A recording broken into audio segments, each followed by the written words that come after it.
got this vision on Tuesday, June 16th of 2020.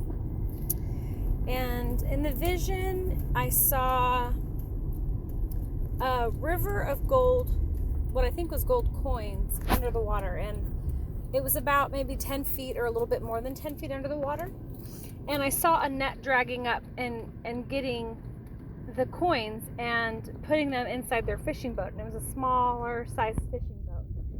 And as the men or person dragged the coins into the boat started to sink. And then it started to fill with water and it went under. And it sank to the bottom of the water. And then I saw another boat. And in this boat you could see that the people were bailing out the water and the coins. The boat started to go under, but they were bailing out the coins and emptying it out of their boat. And when all the coins were gone, well, almost all the coins were gone, the boat started to go under in the front. And it was because there were a few coins left in the boat. And the few coins started to take the boat down as well. And then the boat, or the people in the boat, got the last of the coins out, and then it stopped from sinking. At this point, I could see every inch of this boat, and there was nothing in it. Not a crumb, not a piece of dirt, not a speck, nothing. It was all cleaned out. And then from heaven, from the sky, I could see that there was almost like a lightning strike, but it wasn't going down, it was going across the sky. And then about a mile or less, maybe half a mile away, it struck the water, and then it came back towards the boat in the water. And when it hit the boat grew in size to the size of a regular ship. The ship started sailing on the water, and it was in storm type of waves. They were crashing or whatnot against the boat. And the boat went on for a little while like this. And then the hands of the Father reached down from heaven and picked up the boat out of the water. And at this point, the boat is in both of his hands, and he makes a motion that almost looks like his palms are up and the boat's in his hands. And it looks almost like he's grabbing the boat or crushing the boat, but he's not. He puts his hands over the boat and holds it and then lets go, and you can see the boat again. I'm not quite sure what took place there, but I remember thinking that it looked like he could have crushed it, but he just put his fingers over the top of it and then opened his hand back up. And off to the side of it, at this point, the boat's still in the sky in the Father's hands. There's two angels, and they're shoveling something into the boat underneath the deck. So there's like an opening, and they're shoveling something under the deck, which I didn't know for sure. It was dark black to brown colored, and I wasn't sure at first if it was coal or something like that, but I think it might be dirt because of what I see later in the vision, but I think it's soil of some sort. And then after they shovel the dirt into the bottom, then they pour out with either these baskets or buckets some yellowish goldish colored substance that looks sort of like molten lava or honey or something, but it's really bright, and it's poured over the rudder, and it somehow makes the rudder run more smoothly or more effectively or quicker. I'm not sure, but I can see that it's in tip-top shape after that's poured over it. And then I can see that they pour sand on the deck, and then they have these brooms scrubbing brooms, that they start to scrub, or the person, I'm not sure who or what, but they start to scrub the deck with this sand. They use the sand to scrub the deck. And then a pitcher of water, not a pitcher of water, like a gardening pitcher, like with a little spigot or whatever at the top of it. I don't know what that's called. The pouring spout part, one of those. I'm sure there's a word for it, but I can't think of it. Anyway, so that starts to pour over the boat, over the sand, and then it removes all the sand and grit and anything that was left, and it's just perfectly cleaned and everything like that. So at this point, after the water is poured, you can see like plants starting to grow in the boat, and they fill the boat, and they might be different. I think they're different, I'm not quite sure, but they fill the boat. Then the Lord puts the boat back into the water, and the water looks a lot more easygoing. I believe it's pretty still. It's not crashing waves, but that is almost unrecognizable because the boat almost immediately hits land, and arrives at its destination. And then the person who's in the boat gets out of the boat, and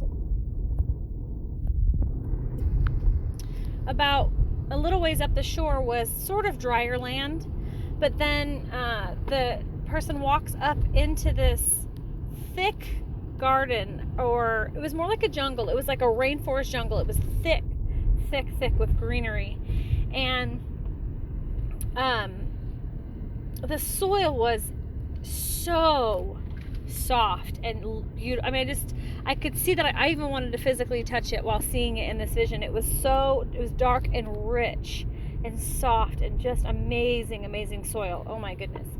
But the person comes up and they start to examine each individual plant, and these plants are giant size. They're just huge in this vision. They're huge plants in this rainforest, and the person comes up and examines these plants, and they're all different. One's like a succulent, they're all just different. I can't even name all the different kinds of plants there are, but it's almost overcrowded.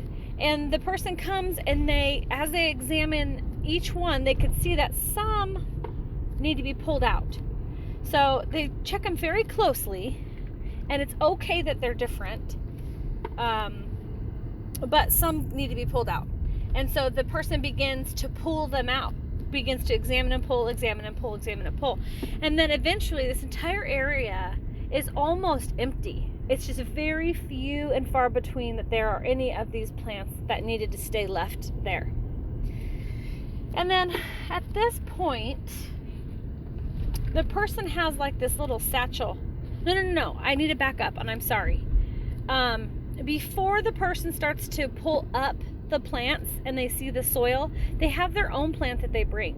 They bring this plant, they plant it in the really great soil, and then out of the satchel that he has, he takes the seeds and plants them all around this plant.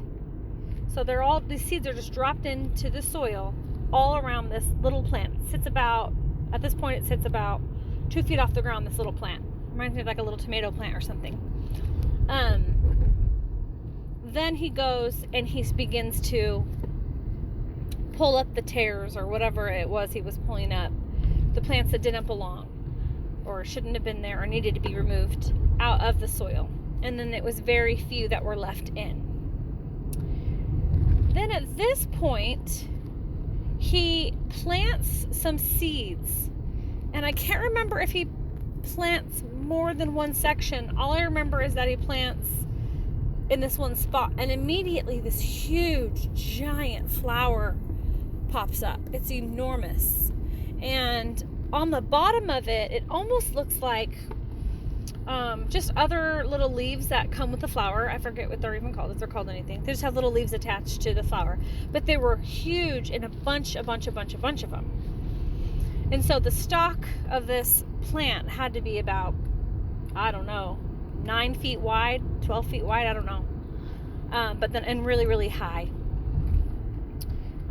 And then afterwards, the plants, all the little pieces that were on the bottom that didn't necessarily look like smaller flowers, they ended up being flowers, and they bloomed. And they were all different colors, purple, white, pink, all different colors.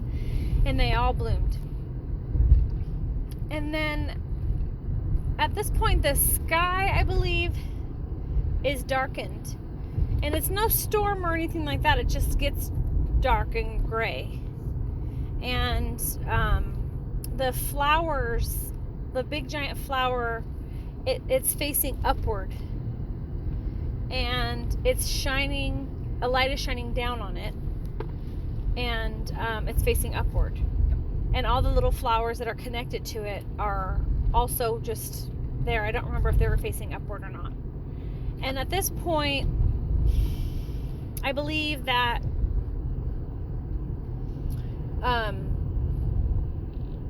it started to rain, and the giant flower and all the flowers that were connected to it sort of lifted off of the stalk.